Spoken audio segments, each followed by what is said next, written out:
어제 민주당 정치 테러 대책위는 국정원을 항의 방문했습니다. 이재명 전 당대표가 부산 가덕도에서 사상 초유의 암살 시도 정치 테러를 당했습니다.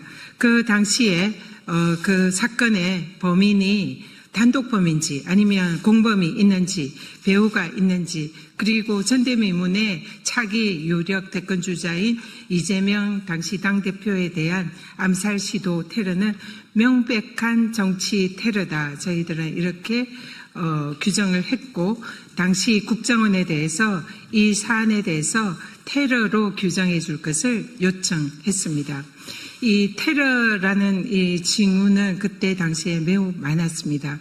왜냐하면 사실상 이 사건을 당시에 수사했던 부산경찰서에서는 이 사건 발생 현장을 물걸레로 즉각 사건 발생 직후에 청소를 해서 증거를 은멸하였고 거의 비슷한 시기에 총리실의 대테러실에서는 이 사건이 굉장히 경미한 사건이라고 축소 왜곡하는 그런 문자를 유포하였습니다. 총리실의 대테러실은 국정원과 또 상호 연계하에 국정원 간부가 대테러실에 근무를 하고 있기 때문에 국정원의 이 사건의 관련성을 부인할 수 없는 그런 상황입니다.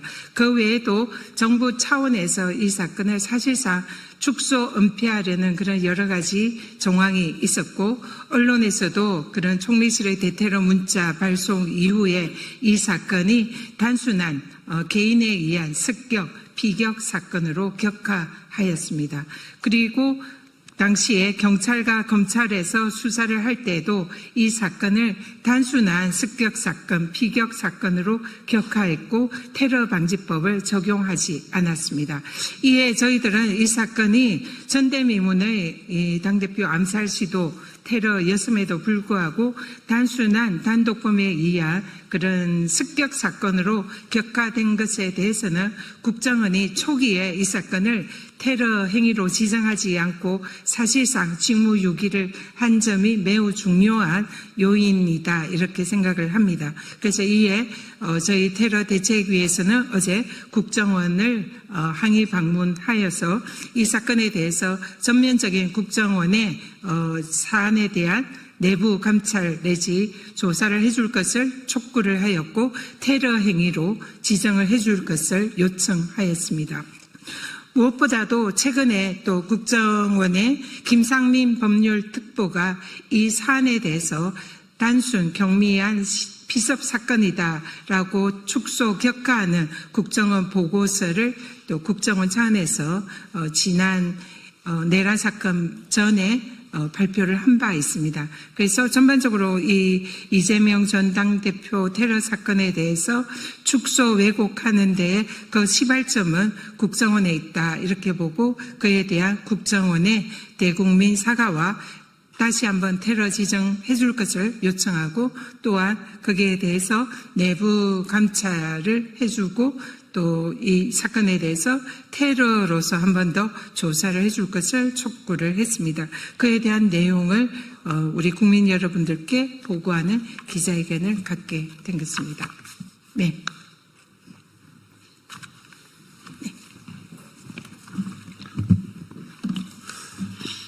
이재명 대표 정치 테러 사건의 축소, 은폐 시도 관련 테러 사건 지정 및 재수사 촉구 기자회견입니다. 더불어민주당 정치 테러 대책위원회는 8월 20일 어제 국가정보원을 직접 방문해서 이종석 국정원장과 관련 실무자를 만나서 2024년 1월 2일 부산 가덕도에서 김진성에 의해 실행된 이재명 당시 당대표에 대한 암살 시도, 살인미수 사건에 대해서 국정원 차원의 축소 은폐 시도와 관련하여 진상조사를 요구하고 강력히 항의했습니다. 이재명 당시 대표에 대한 정치테러 살인미수 사건을 제1야당 대표이자 가장 강력한 대통령 후보자를 겨냥해서 9달간 치밀하게 준비된 정치적 암살 시도이고 이는 국가의 기능을 마비시키기 위한 것으로서 테러방지법 제2조가 규정한 테러임이 명백합니다. 그럼에도 윤석열 정권 하에서 국무총리실 산하 대테러센터와 국정원 등 국가기관은 이 사건을 테러방지법상 테러로 지정하지 않았을 뿐만 아니라 사건을 축소 왜곡하고 현장 증거를 인멸하는 등 사건의 진실을 은폐하려 했습니다. 이에 대해 더불어민주당 정치테러대책위원회는 국정원 차원의 자체 조사뿐만 아니라 국무총리실 산하 대테러센터와 함께 적극적인 진상조사에 임하고 이 사건을 즉시 테러사건으로 지정하는 등 올바른 판단을 내릴 것을 촉구했습니다. 특히 김상민 전 국정원장 법률특별보좌관이 작성한 허위 왜곡 보고서의 전말을 밝혀야 한다고 강력히 요구했습니다. 김상민 특보는 2025년 4월 실제 사용된 18cm 길이의 개조된 전투용 흉기를 일반 커터칼로 표현하고 이 사건은 테러에 해당하지 않으며 테러로 지정할 실익이 없다는 황당한 내용을 담은 보고서를 작성 유포한 바 있습니다. 이에 국정원의 김상민 전 특보의 허위 보고서 작성 경위와 배후 그리고 명백한 위법사항에 대하여 적극적인 감찰을 실시할 것을 요구했습니다. 이러한 문제 제기에 대해 국정원은 진상 파악을 위해 최대한 노력하겠다고 답했고 김상민 특보는 전 국정원장의 자문력에 불과한 자로서 국정원의 공식적인 법적 판단을 내리거나 국정원의 입장을 대변할 수 없는 자임을 확인해 주었습니다. 즉, 지난 정부 국정원은 권한 없는 김상민 특보를 통해 이 사건을 축소, 은폐하려 했음이 밝혀졌습니다. 그러나 그동안 민주당 정치테러대책위원회가 지속적으로 제기해온 이 사건의 문제점들에 대해 국정원이 사실관계를 밝히고 적극적인 진상조사 의지를 표시한 것은 긍정적으로 평가될 만합니다.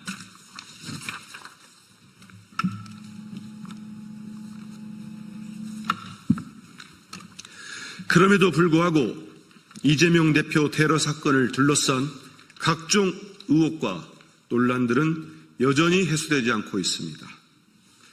사건 직후 국무총리실 대테러센터의 사건 축소, 왜곡 문자 메시지 유포 의혹, 조태용 전 국정원장, 김혁수 전 대테러센터장 등에 의한 조직적 사건 축소, 은폐 시도 의혹, 우철문 전 부산경찰청장, 오경미 전 부산강서경찰서장 등에 의한 사건 현장 증거인멸 의혹, 9개월간 치밀하게 계획된 암살 시도의 배후 세력과 조력자 의혹, 사건 가해자가 사건 전날 세계례교회 교인 차량으로 이동했다는 제보 및 특정 종교단체 연루 의혹, 최근 폭로된 김건희 배우설 등 정치적 사주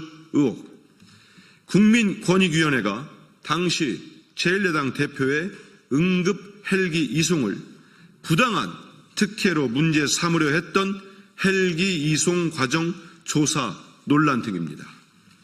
이러한 수많은 의혹과 논란들이 넘쳐남에도 전혀 진상조사가 되지 않아 있고 새로운 의혹들이 제기되고 있음에도 정부와 수사당국은 아직까지 제대로 된 조사와 수사에 착수조차 하지 않고 있습니다.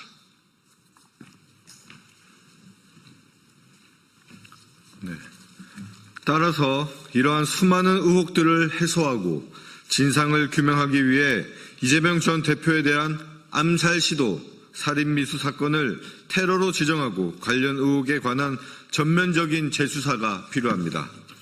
국무총리실은 정부 합동 테러대책위원회를 즉각 개최하고 이재명 당시 민주당 대표이자 전 대통령 후보에 대한 김진성 등의 가덕도 테러 암살 사건에 대해 테러 방지법에 따른 테러 사건 규정에 즉각 착수할 것을 강력히 촉구합니다. 또한 9개월간 치밀하게 계획된 정치적 암살 시도에 배후 세력은 없었는지, 왜 국가기관들이 증거를 인멸하고 조직적으로 사건을 은폐하려 했는지에 대한 철저한 수사와 조사가 이루어져야 합니다. 나아가 이에 관여한 모든 책임자들에 대한 정부 차원의 엄정한 감찰 역시 병행되어야 할 것입니다. 이재명 대표 테러 사건의 진상규명은 대한민국 민주주의를 지키기 위해 매우 중요한 과제입니다.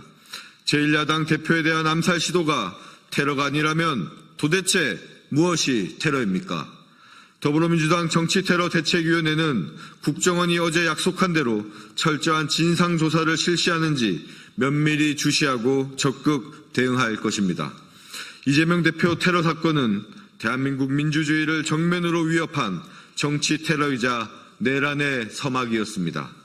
그러므로 현재 활동 중인 내란 특검 역시 이 사건을 관련 사건으로 인지하고 수사에 착수해야 할 것입니다. 만약 필요하다면 상설 특검을 추진해서라도 진실을 반드시 밝혀내도록 하겠습니다. 정치 테러가 용인되는 사회에서는 그 누구도 안전할 수 없습니다. 국민 여러분들께서도 이 문제에 지속적인 관심을 가져주시기 바랍니다. 진실과 정의가 승리할 때까지 끝까지 싸워 나가겠습니다. 감사합니다. 2025년 8월 23일 더불어민주당 정치테러대책위원회 일동. 네, 이어서 박선원 위원의 간략한 브리핑이 있겠습니다. 안녕하십니까. 인천 부평구을 국회의원 박선원입니다. 저는 민주당 정치테러대책위원회 위원이자 국회 정보위 간사로서 몇 가지 국민 여러분들께 보고드리고자 합니다. 2023년 8월 15일 윤석열은 대통령 경축사에서 반국가 세력을 척결해야 한다는 주장을 한 바 있습니다. 그것을 전문용어로 도구 위슬링이라고 합니다. 그 휘파람의 신호를 알아들을 수 있는 양치기 개가 특정 방향으로 사냥감을 몰아붙이는 행위, 그것을 도구 휘슬링, 개 휘파람이라는 뜻입니다. 그 신호가 작동된 사건이라고 봅니다. 2024년 1월 2일 대표를 살해 제거하려고 했었던 것입니다. 그것이 바로 가덕도에서 발생한 이재명 전 대표에 대한 암살 테러 행위입니다. 2025년 1월 대법원에서 판결이 있었고 그 이후에 총리실 대테러센터에서는 국가정보원에 문의를 하였습니다. 이제 이것을 테러로 지정해야 되는지 말아야 되는지 문의를 했었습니다. 그때 국가정보원 대테러국에서는 2025년 2월 21일 국가정보원 대테러국은 기획조정실 법무처에 판단을 의뢰했습니다. 그러자 오호룡 제1차장은 2월 25일 나흘 뒤죠. 나흘 뒤 오호룡 1차장은 과거에 윤석열 선대위에서 비공개 캠프 멤버였습니다. 오호룡은 제1차장이었는데 1차장이 되기 전에 특별보좌관이었습니다. 국정원장 특별보좌관. 이 국정원장 특별보좌관이 작년 12.3 내란 이후에 1차장으로 돼서 이 문제에 대한 해석을 다시 해야 되겠다라고 판단하여 김상민 법률특보에게 별도의 판단을 요구했습니다. 즉 2월 21일 대테러국은 기조실 법무처에 테러 지정을 해야 되느냐 말아야 되느냐 하는 판단을 요청을 했는데 그것을 뭉개기 위해서 그 테러국장위의 상급자인 오호령 제1차장, 특보 출신 오호령 제1차장이 나흘 뒤인 2월 25일 날 기조실 법무처가 아니라 법률특보 김상민에게 이 테러 판단 여부를 문의하였습니다. 그 결과 여러분이 잘 아시다시피 4월 4일 대통령 파면 결정 하루 전인 4월 3일 김상민은 커터칼 미수 사건 테러 행위 아님이라는 요지의 판단문을 작성을 하였습니다. 이것에 기초해서 5월 14일 총리실에 테러 지정하지 않겠다라고 보고가 되었습니다.